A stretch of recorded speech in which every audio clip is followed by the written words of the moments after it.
La petite de 8 ans m'appelait papa. L'ado de 16 ans couvrait les infidélités de sa mère. Lorsque j'ai découvert qu'il manquait 42 000 € sur notre compte épargne et que je suis tombé sur ses emails secrets s'étalant sur 2 ans, j'ai su que rester me tuerait. Alors, j'ai disparu sans dire un mot.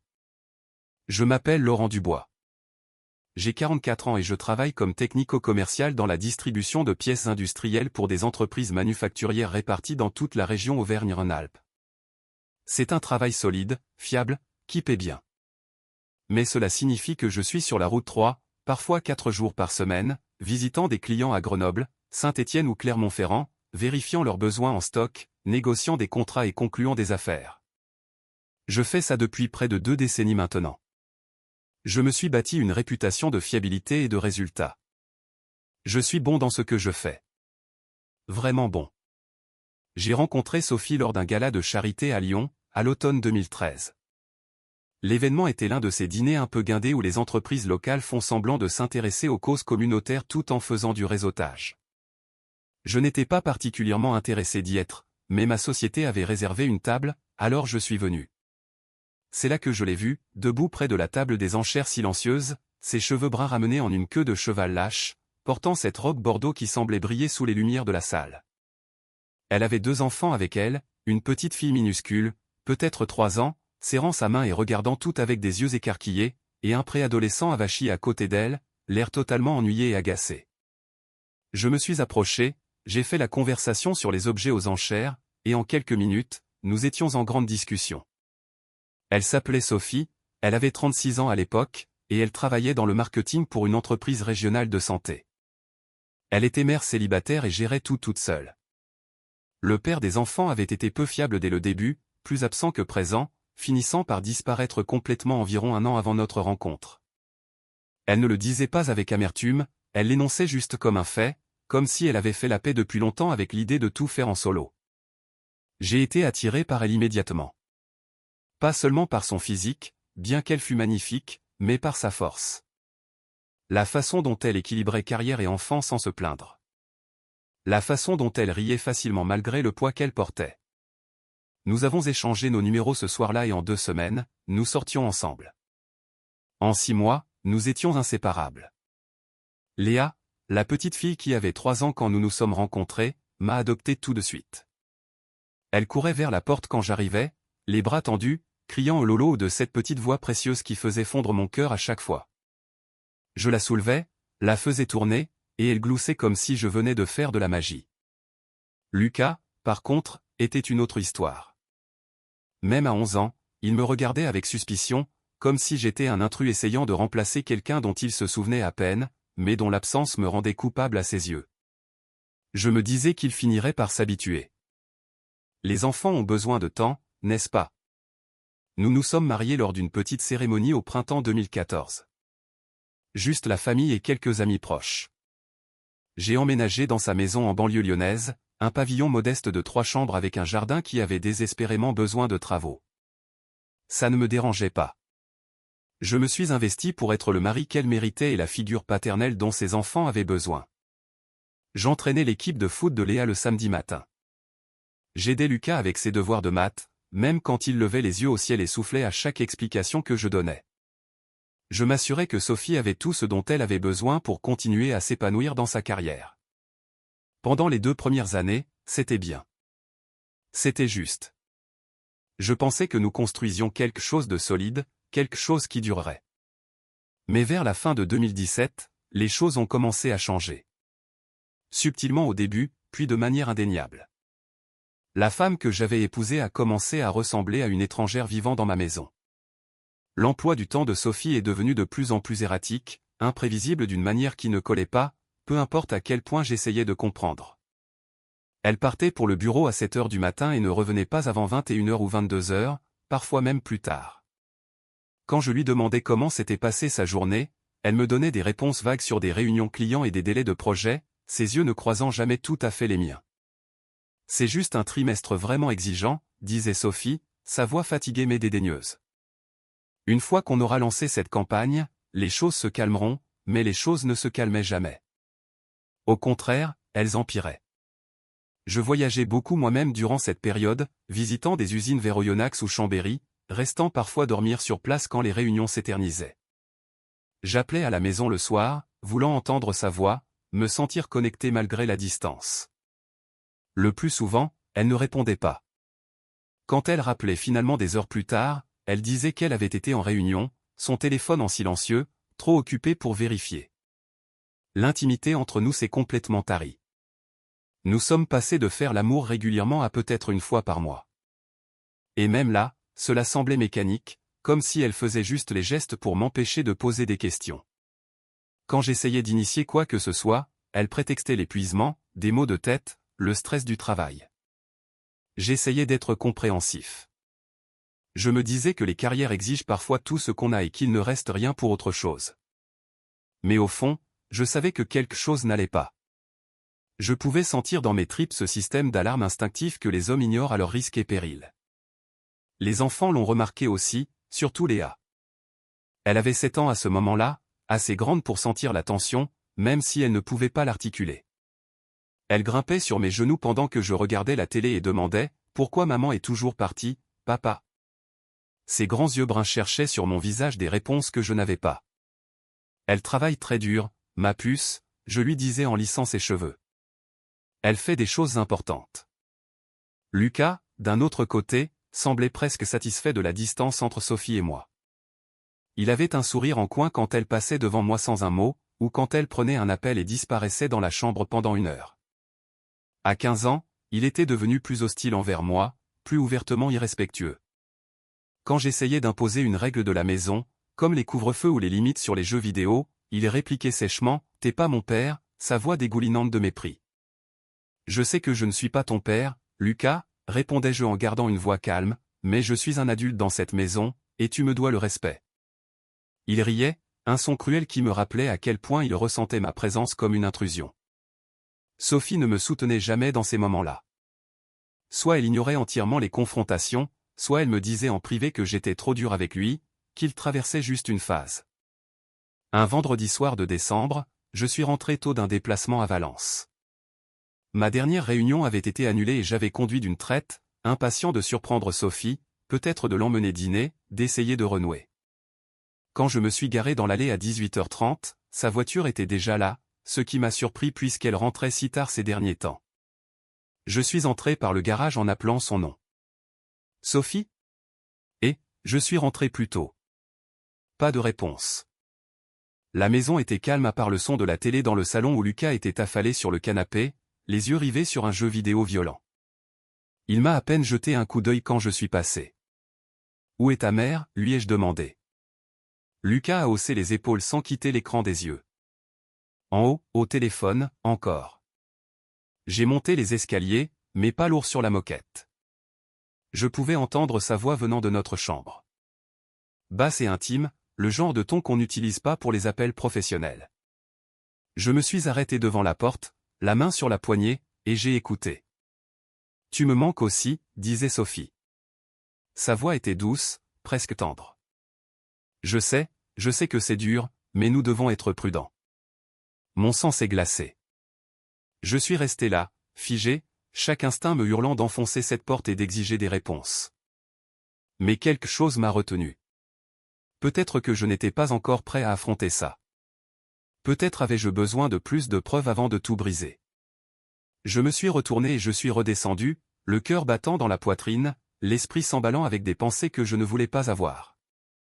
C'est à ce moment-là que tout a changé. J'ai passé tout le week-end dans un brouillard. Mon esprit repassait cette conversation téléphonique en boucle. Tu me manques aussi. Nous devons être prudents. Ces mots résonnaient dans ma tête à chaque moment de silence. Chaque fois que Sophie passait devant moi sans croiser mon regard. Chaque fois qu'elle prétendait devoir faire des courses seule. Le lundi matin, 5 février, tout est devenu clair. J'étais censé partir pour un voyage de 3 jours à Mulhouse, des réunions avec un client important pour un nouveau contrat d'approvisionnement. Sophie connaissait mon emploi du temps par cœur. Elle avait même mentionné ce matin-là au petit déjeuner, devant les enfants, qu'elle travaillerait probablement tard toute la semaine puisque je serais parti de toute façon. Mais en chargeant mon sac de voyage dans ma voiture, quelque chose en moi s'est rebellé. Je ne pouvais pas partir. Pas sans connaître la vérité. Je suis sorti de l'allée comme d'habitude, j'ai conduit jusqu'au bout de notre rue, puis j'ai fait le tour et je me suis garé 3 maisons plus loin, où j'avais une vue dégagée sur notre domicile. J'ai appelé mon client, inventé une excuse sur une urgence familiale, et j'ai tout reprogrammé pour la semaine suivante. Puis j'ai attendu. 2 heures ont passé. À 10h30, la voiture de Sophie a reculé hors de l'allée. Je l'ai suivie à distance, le cœur martelant contre mes côtes. Elle ne s'est pas dirigée vers son bureau au centre-ville. Au lieu de cela, elle a conduit vers une zone commerciale à l'ouest de Lyon, et s'est garée sur le parking d'un hôtel milieu de gamme devant lequel j'étais passé 100 fois sans jamais vraiment le remarquer. Je me suis garé plusieurs rangées plus loin et j'ai observé. Sophie est restée assise dans sa voiture quelques minutes, vérifiant son téléphone, arrangeant ses cheveux dans le rétroviseur. Puis, une BMW argentée s'est garée à côté d'elle. Un homme est sorti, grand, peut-être la fin de la trentaine, portant des vêtements coûteux qui criaient l'argent. Il a marché vers sa voiture, a ouvert sa portière, et Sophie est sortie, souriant d'une manière qui m'a retourné l'estomac. Ils se sont enlacés, pas une étreinte amicale, une étreinte d'amant, ses mains sur le bas de son dos, ses bras autour de son cou, leurs corps pressés l'un contre l'autre. Puis il l'a embrassée longuement et profondément, juste là sur le parking, comme s'il n'avait aucun souci au monde. Je suis resté assis là, agrippant mon volant si fort que mes jointures sont devenues blanches. Mon souffle venait par à-coups courts et brusques. Une partie de moi voulait sortir, les confronter tous les deux sur le champ, exiger des réponses. Mais je ne l'ai pas fait. J'avais besoin de tout voir. J'avais besoin de savoir exactement à quoi j'avais affaire. Ils sont entrés ensemble dans l'hôtel, son bras autour de sa taille, elle riant à quelque chose qu'il disait. J'ai attendu 5 minutes, puis je les ai suivis à l'intérieur. Le hall était générique et oubliable, conçu pour l'anonymat. J'ai regardé depuis derrière un présentoir à journaux alors qu'ils entraient dans l'ascenseur, j'ai regardé les chiffres monter jusqu'au 3e étage. Je ne pouvais pas monter là-haut. Je ne pouvais pas les regarder entrer dans une chambre ensemble. J'en avais vu assez. Mon mariage était terminé et je venais de le regarder mourir sur le parking d'un hôtel un lundi matin. Je suis retourné à ma voiture, je me suis assis derrière le volant et, pour la première fois en 20 ans, j'ai craqué. Pas de sanglots bruyants et dramatiques, mais des larmes silencieuses que je ne pouvais pas contrôler, ma poitrine se soulevant d'une douleur que je n'avais jamais connue auparavant. La femme avec qui j'avais construit une vie, la femme à qui j'avais tout donné, venait d'entrer dans une chambre d'hôtel avec un autre homme sans une once d'hésitation ou de culpabilité. Après 20 minutes, je me suis repris. J'ai démarré le moteur et j'ai conduit, non pas vers la maison, mais vers un bar en périphérie de la ville, un endroit un peu miteux devant lequel je passais souvent mais où je n'étais jamais entré. Il était à peine midi, mais j'avais besoin d'un verre, et j'avais besoin de réfléchir sans les questions innocentes de Léa ou les regards suffisants de Lucas. La barmaid, une femme dans la cinquantaine aux yeux bienveillants, m'a versé un whisky sans jugement. « Dure journée ?» a-t-elle demandé. « On peut dire ça ?» ai-je répondu, la voix rauque. Je suis resté assis là pendant 1 heure, sirotant ce verre, mon esprit passant en revue les options. Confronter Sophie immédiatement? Rassembler plus de preuves? Parler d'abord à un avocat? Chaque option semblait impossible. Chacune exigeait que j'admette que mon mariage avait été un mensonge. Au moment où j'ai quitté ce bar, je savais une chose avec une certitude absolue. C'était fini. Je n'allais pas supplier. Je n'allais pas lui demander de me choisir. Je n'allais pas m'humilier à essayer de sauver quelque chose qu'elle avait déjà détruit. J'allais partir calmement et complètement, selon mes propres termes. Mais d'abord, j'avais besoin d'un plan. Les 2 semaines suivantes ont été les plus dures de ma vie. J'ai continué à faire semblant, voyageant pour le travail, rentrant à la maison, m'asseyant à la table du dîner avec Sophie et les enfants comme si rien n'avait changé. Mais à l'intérieur, je planifiais méthodiquement ma sortie. Je ne pouvais pas confronter Sophie. Chaque fois que j'y pensais, je l'imaginais niant tout, me manipulant pour me faire croire que j'étais fou ou paranoïaque, peut-être même en montant les enfants contre moi complètement. Lucas adorerait cette opportunité. Alors à la place, j'ai commencé à rassembler des informations discrètement, soigneusement. J'ai contacté une avocate spécialisée en divorce à Lyon, mais dans un autre arrondissement, quelqu'un d'assez éloigné pour que le mot ne revienne pas à Sophie par des connaissances communes. L'avocate, une femme perspicace nommée Maître Valérie Lefebvre, m'a exposé mes options lors d'une consultation téléphonique pendant que j'étais assis dans ma voiture devant une usine.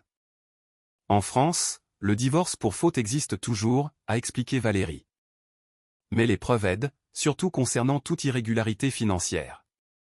Vérifiez vos comptes joints, carte de crédit, toute dépense inhabituelle.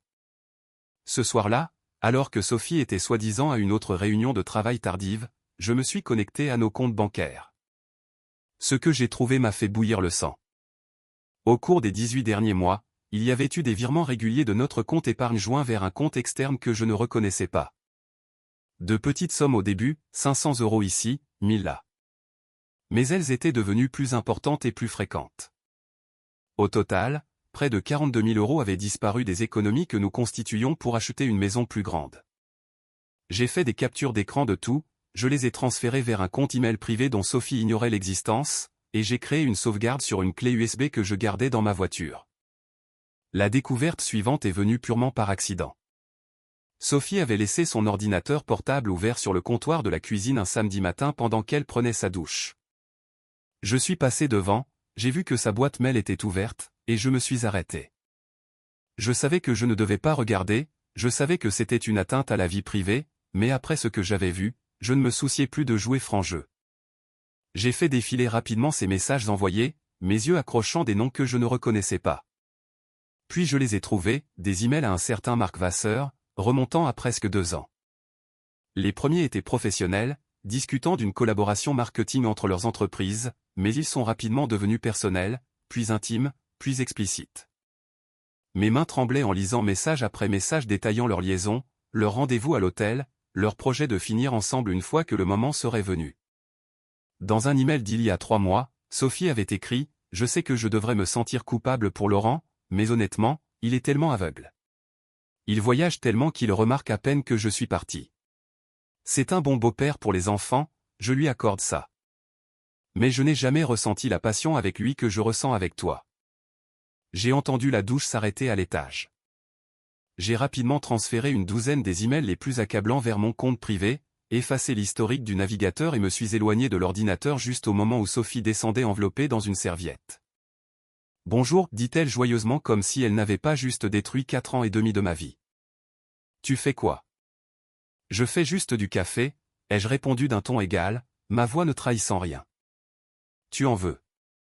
Volontiers, merci, dit-elle, déjà distraite par son téléphone.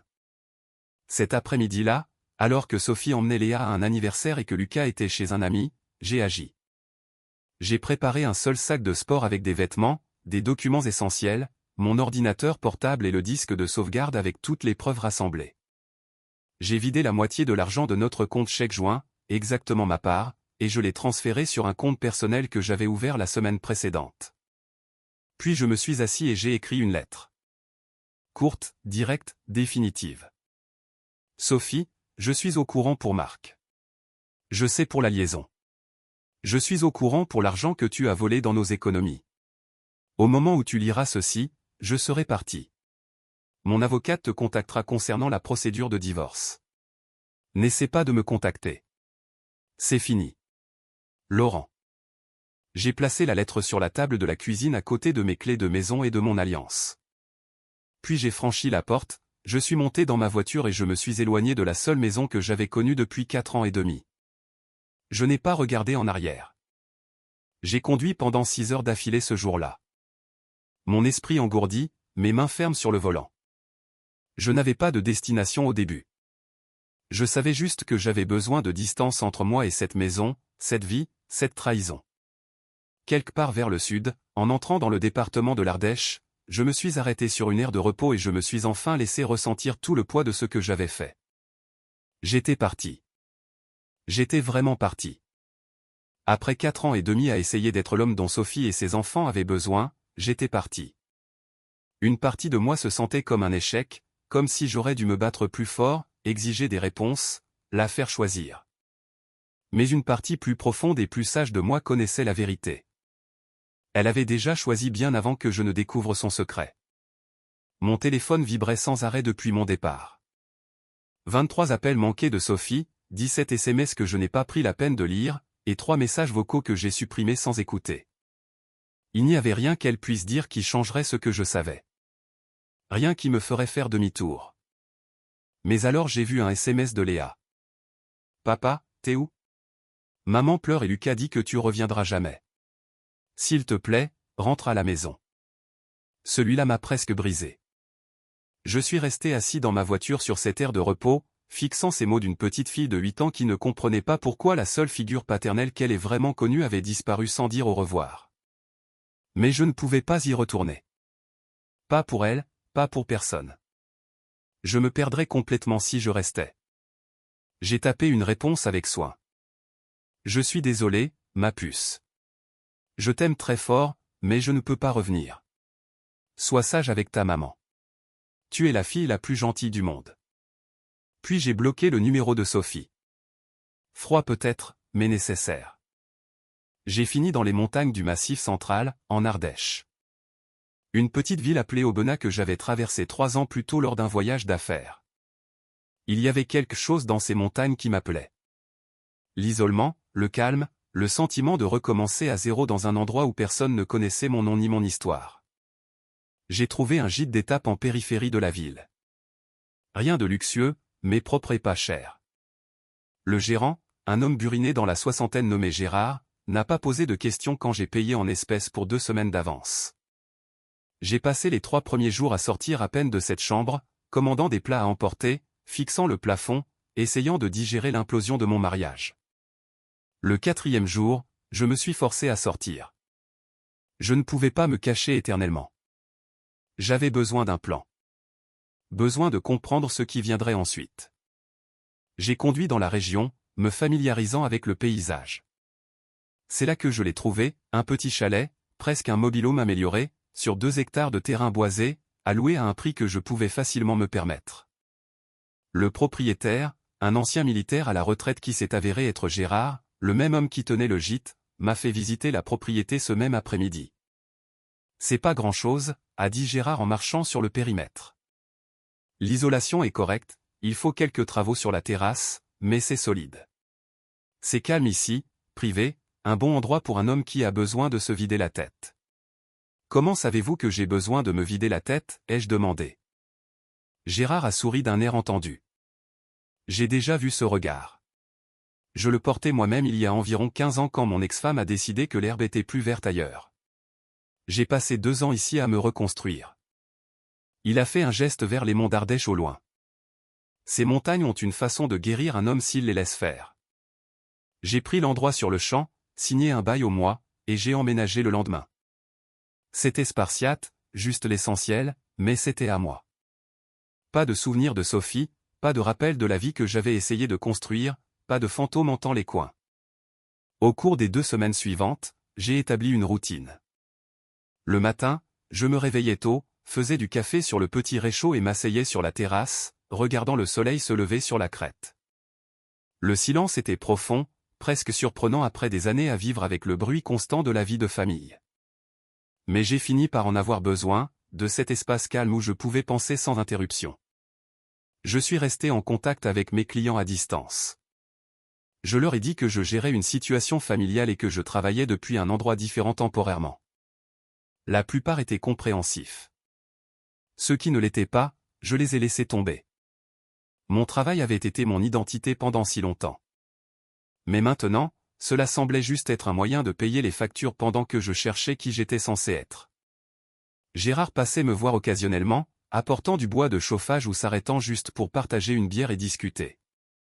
Il ne fouinait jamais, ne posait jamais de questions directes sur pourquoi j'avais atterri ici, mais il offrait sa sagesse quand cela semblait nécessaire. La trahison change un homme, a dit Gérard un soir alors que nous étions assis près d'un brasero qu'il m'avait aidé à construire.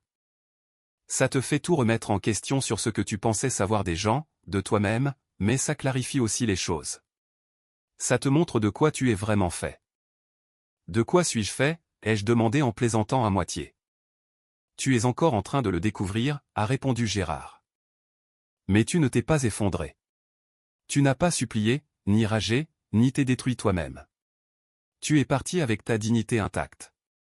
Ça demande une force que la plupart des hommes n'ont pas. Ces mots se sont posés sur moi comme une couverture. Peut-être qu'il avait raison. Peut-être que partir n'était pas une faiblesse. Peut-être que c'était la chose la plus forte que j'ai jamais faite. 6 semaines après mon départ, les papiers sont arrivés. Sophie avait demandé le divorce, ce qui ne m'a pas surpris, mais ses exigences si. Elle voulait la maison, la totalité de la valeur. Elle voulait la moitié de mon plan d'épargne retraite. Elle voulait une couverture mutuelle santé continue pour elle et les 2 enfants. Elle a même eu l'audace de demander une prestation compensatoire pendant 3 ans le temps de sa transition. J'ai rencontré maître Valérie Lefebvre, mon avocate, dans son bureau à Lyon lors d'un de mes déplacements professionnels. Elle a examiné les documents d'un œil exercé, son expression neutre, mais son ton tranchant. Elle exagère, a dit Valérie platement. Vous n'avez été marié que 4 ans et demi. Il y a une infidélité documentée de sa part et elle a détourné des fonds conjugaux. Nous pouvons contester la plupart de ces demandes. Je ne veux pas me battre, ai-je dit, me surprenant moi-même. Je veux juste que ce soit fini. Valérie m'a regardé attentivement. Je comprends le désir de tourner la page, Laurent, mais ne la laissez pas profiter de votre épuisement. Vous avez des droits. Nous avons négocié pendant des semaines. J'ai accepté de laisser Sophie garder la maison puisqu'elle était à elle avant notre mariage. J'ai accepté de couvrir la mutuelle des enfants pour une autre année, même s'ils n'étaient pas biologiquement les miens. Mais je me suis battu sur la prestation compensatoire, sur les comptes de retraite, sur tout le reste. Début avril, nous avons atteint un accord qui semblait aussi juste que possible dans cette situation. Le divorce serait définitif dans 60 jours. Pendant ce temps, la vie en Ardèche continuait son rythme tranquille. J'avais commencé à faire de la randonnée sur les sentiers locaux, me poussant physiquement d'une manière que je n'avais pas faite depuis des années. L'effort m'aidait à me vider l'esprit, m'aidait à dormir la nuit quand les pensées ne s'arrêtaient pas de tourner. Je rencontrais d'autres randonneurs occasionnellement, échangeais des politesses, mais restais principalement seul. Un samedi matin de fin avril, j'étais sur un sentier particulièrement raide quand je suis tombé sur une femme aux prises avec un pneu crevé sur son VTT. Elle avait peut-être la trentaine, une allure sportive, jurant de manière créative contre le pneu têtu. Besoin d'un coup de main, ai-je lancé. Elle a levé les yeux, le soulagement inondant son visage. Je ne dirai pas non. Ce truc me résiste depuis 20 minutes. Je me suis accroupi et l'ai aidé à libérer le pneu, notre conversation coulant facilement pendant que nous travaillions. Elle s'appelait Élise. Elle avait déménagé dans la région il y a 1 an depuis Lyon, fuyant son propre divorce compliqué et prenant un nouveau départ. Il y a quelque chose dans ces montagnes, a dit Élise alors que nous terminions. Elle te donne de l'espace pour respirer, tu sais.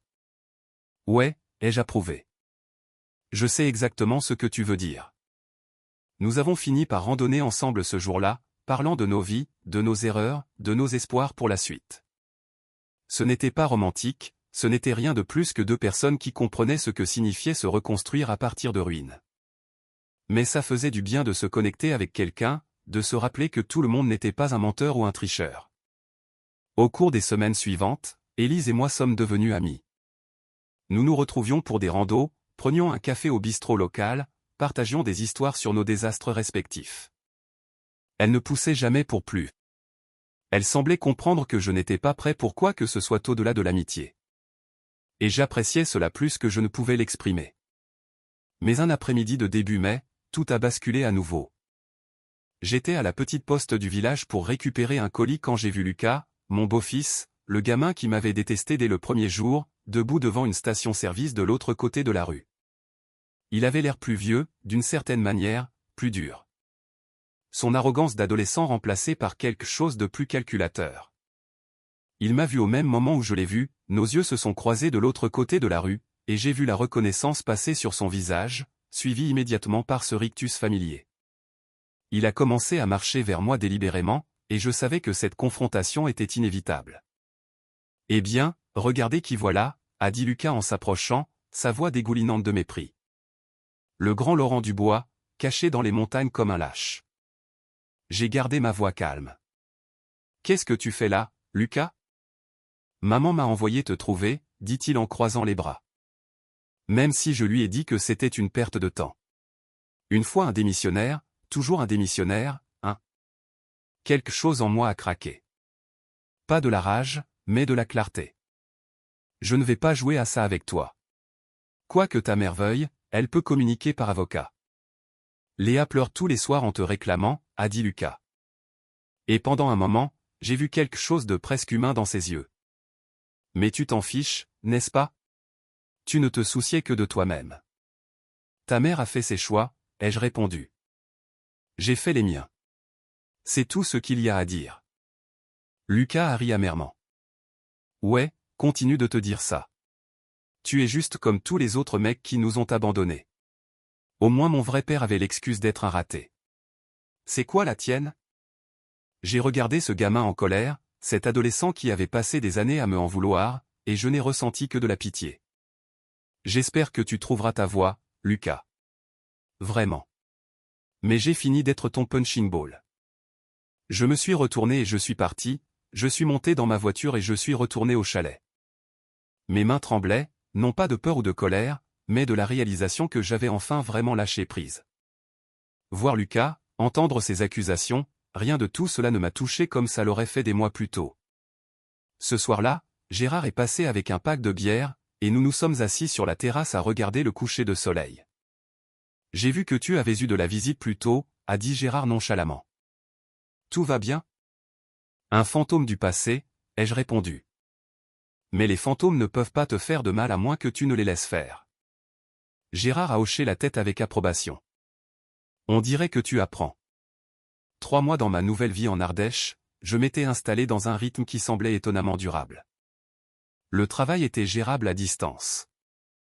Les montagnes offraient des opportunités infinies de réflexion et de défis physiques, et Élise était devenue une véritable amie dont j'appréciais la compagnie sans complication. Je guérissais lentement mais sûrement. Puis mon père a appelé. Nous ne nous étions pas beaucoup parlé depuis mon départ de Lyon. Juste quelques brefs contrôles où je lui avais assuré que j'allais bien et que je gérais les choses. Mais cet appel était différent. Sa voix portait un poids que je n'avais pas entendu auparavant. Laurent, je dois te dire quelque chose, a dit papa. Quelque chose que j'aurais dû te dire il y a des années. Je me suis assis sur ma terrasse. Le soleil du soir jetait de longues ombres à travers les arbres. Qu'est-ce qu'il y a? Il a pris une profonde inspiration. Ta mère n'était pas ma première femme. J'ai été marié avant à une femme nommée Sandrine. Nous avions 2 enfants ensemble, ces enfants d'une relation précédente. J'ai essayé d'être leur père. J'ai essayé de faire marcher les choses pendant presque 5 ans. J'ai senti quelque chose bouger dans ma poitrine. Je n'avais jamais su ça. Sandrine a eu une liaison, a continué papa, sa voix rauque d'une vieille douleur. Avec son ex-mari, le père biologique des enfants. Il avait fait des allers-retours en prison, peu fiable, mais elle retournait vers lui quand même. Je l'ai découvert, j'ai essayé de sauver les choses pour le bien des enfants, mais finalement j'ai réalisé que je me tuais à essayer de sauver quelque chose qu'elle avait déjà détruit. Alors, tu es parti, ai-je dit doucement. Je suis parti, a-t-il confirmé. La chose la plus dure que j'ai jamais faite. Ses enfants, surtout la plus jeune, elle était attachée à moi. Elle m'appelait papa. Lui briser le cœur en partant m'a presque brisé aussi. Mais rester m'aurait détruit complètement. J'étais assis là, tenant le téléphone, des larmes coulant sur mon visage.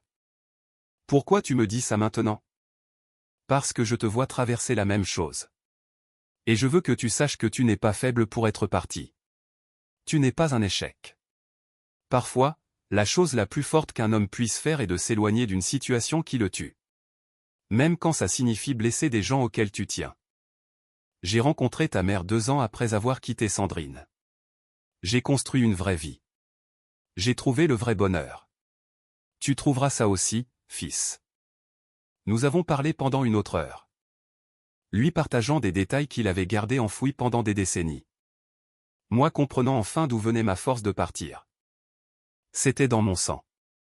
Cette capacité de choisir l'autopréservation plutôt que le martyre. Après avoir raccroché, je suis resté assis sur cette terrasse jusqu'à ce que l'obscurité totale tombe, digérant cette révélation. Mon père avait marché sur le même chemin que je marchais maintenant, avait fait le même choix impossible et avait survécu pour construire quelque chose de mieux. S'il pouvait le faire, je le pouvais aussi. Le lendemain matin, j'ai reçu un email de Valérie. Le divorce était définitif. Sophie avait signé l'accord de règlement, et à partir de ce moment, nous n'étions légalement plus mariés. J'ai ressenti un soulagement mêlé d'une tristesse résiduelle, mais surtout je me sentais libre. J'ai transféré l'email à Élise avec un simple message, c'est fait. Elle s'est pointée à mon chalet 1 heure plus tard avec une bouteille de bon whisky et 2 verres. Nous nous sommes assis sur la terrasse, avons trinqué au fin et au nouveau départ et avons parlé de la suite. « Tu vas rester ici ?» a demandé Élise. « Pour l'instant » ai-je dit. « Peut-être définitivement. J'aime le calme. J'aime qui je deviens ici. » « Bien » dit-elle en choquant son verre contre le mien. « Les montagnes te vont bien. » Cet après-midi-là, Gérard est passé avec une nouvelle inattendue. « J'ai un pote qui vend un terrain à environ 15 km d'ici, » a-t-il dit. 6 hectares, il y a une vieille ferme à rénover, mais les murs sont solides. Un ruisseau traverse le terrain. Des vues incroyables. J'ai pensé que ça pourrait t'intéresser. J'ai conduit pour aller voir le lendemain. Et au moment où j'ai mis les pieds sur cette propriété, j'ai su que c'était là que je reconstruirais. Pas juste une évasion temporaire, mais une fondation permanente pour la vie que je construisais ensuite. J'ai fait une offre cette semaine-là. Mais juste au moment où je pensais avoir complètement tourné la page, le passé m'a rattrapé. J'ai reçu une lettre transférée de mon ancienne adresse à Lyon. C'était de Léa, écrite d'une écriture soignée d'enfant de 8 ans. « Cher papa, tu me manques beaucoup. Maman dit que tu ne reviendras pas, mais j'espère que tu le feras. Lucas dit que tu es parti parce que tu ne nous aimais pas, mais je ne le crois pas. J'ai toujours le trophée de foot que tu m'as donné. Je le regarde tous les soirs et je me souviens quand tu entraînais mon équipe.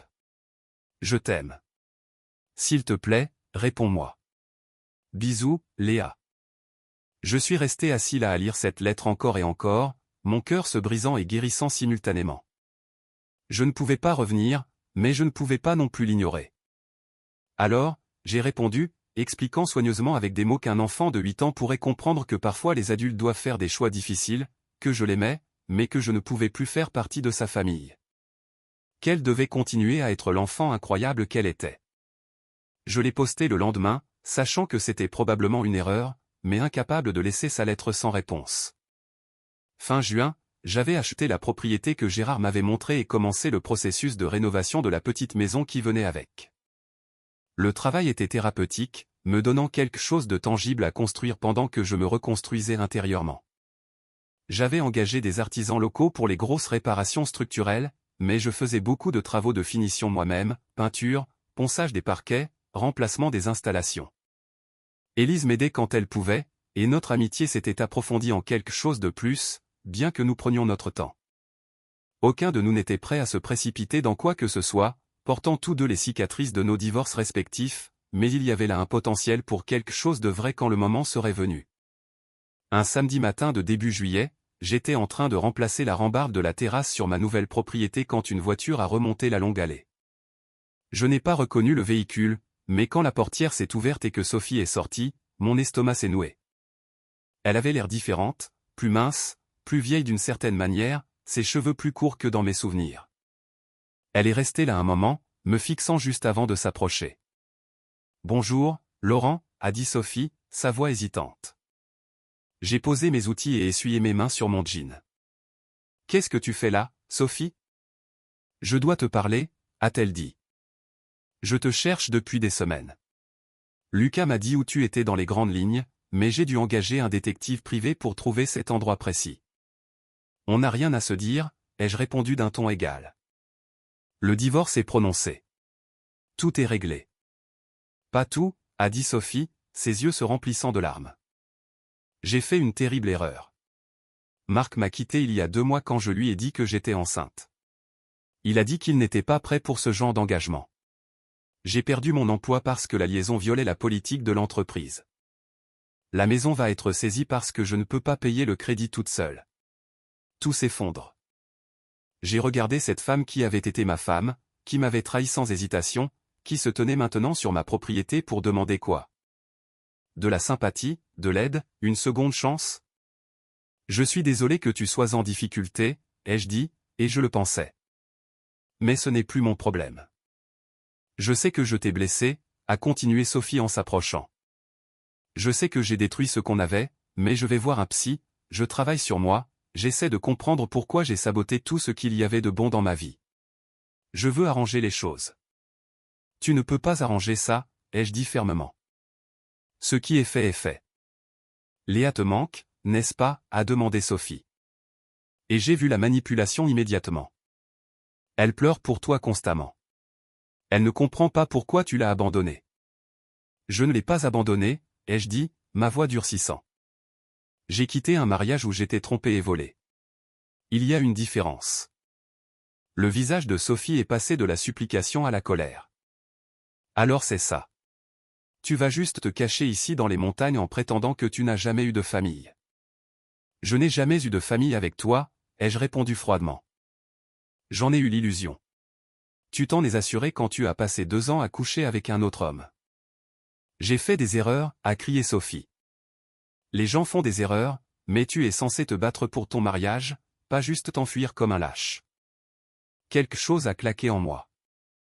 Un lâche, ai-je dit, ma voix basse et dangereuse. J'ai passé 4 ans et demi à me battre pour un mariage que tu avais déjà abandonné. J'ai élevé tes enfants pendant que tu envoyais des SMS à ton amant. Je me suis tué au travail pour subvenir aux besoins d'une famille que tu trahissais chaque jour. N'ose pas me traiter de lâche pour avoir enfin eu assez d'amour-propre pour partir. Sophie a ouvert la bouche pour répondre, mais je n'avais pas fini. Tu veux parler d'erreur? Très bien. Ton erreur a été de penser que je serais assez stupide pour rester. Ton erreur a été de sous-estimer ma capacité à survivre sans toi. Ton erreur a été de venir ici en pensant que je céderais parce que tu as du mal avec les conséquences de tes propres choix. S'il te plaît, a dit Sophie, la voix brisée. Je n'ai nulle part où aller. Les enfants ont besoin de stabilité.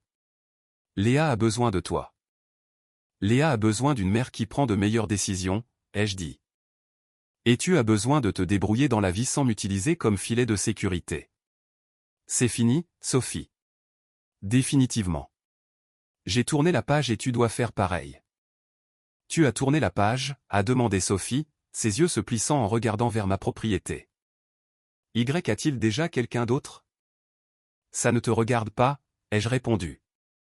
Mais oui, je construis une nouvelle vie, une vie qui ne t'inclut pas, ni tes drames. Sophie m'a fixé un long moment, et j'ai vu la réalisation s'ancrer qu'elle ne pourrait pas me faire changer d'avis. Elle n'allait pas me manipuler, n'allait pas me culpabiliser, n'allait pas se faufiler à nouveau dans ma vie. J'espère que tu es heureux, a-t-elle finalement dit, l'amertume dégoulinant de chaque mot. J'y arrive, ai-je répondu. Maintenant, quitte ma propriété et ne reviens pas. Elle s'est retournée et a marché vers sa voiture, est montée, et est partie sans un autre mot. Je suis resté là à regarder jusqu'à ce que sa voiture disparaisse au bout de l'allée, puis je me suis assis sur les marches de la terrasse, mes mains tremblant de l'adrénaline. Gérard est apparu de derrière la maison quelques minutes plus tard. Il avait travaillé de l'autre côté de la propriété et avait clairement tout entendu. « Tu as bien géré ça », a dit Gérard en s'asseyant à côté de moi. « Vraiment, ai-je demandé, soudainement incertain. Tu as posé des limites. Tu ne l'as pas laissé te manipuler. Tu as tenu bon. C'est exactement ce que tu devais faire. » Gérard m'a tendu une bouteille d'eau. Elle réessayera éventuellement, ou elle enverra les enfants pour essayer. Ils le font toujours. Mais reste ferme. Tu as mérité ta paix. J'ai hoché la tête, buvant l'eau, laissant ces mots se poser sur moi. Il avait raison. J'avais mérité cette paix, et je ne l'abandonnerai pour personne. Près de 2 ans s'étaient écoulés depuis que j'étais parti discrètement après avoir découvert la liaison de Sophie. La propriété de montagne que j'avais achetée avait été transformée d'une ruine en une vraie maison, un endroit qui reflétait l'homme que j'étais devenu plutôt que l'homme que j'avais essayé d'être. Élise et moi nous étions rapprochés au fil de ces mois, notre amitié évoluant naturellement vers quelque chose de plus profond.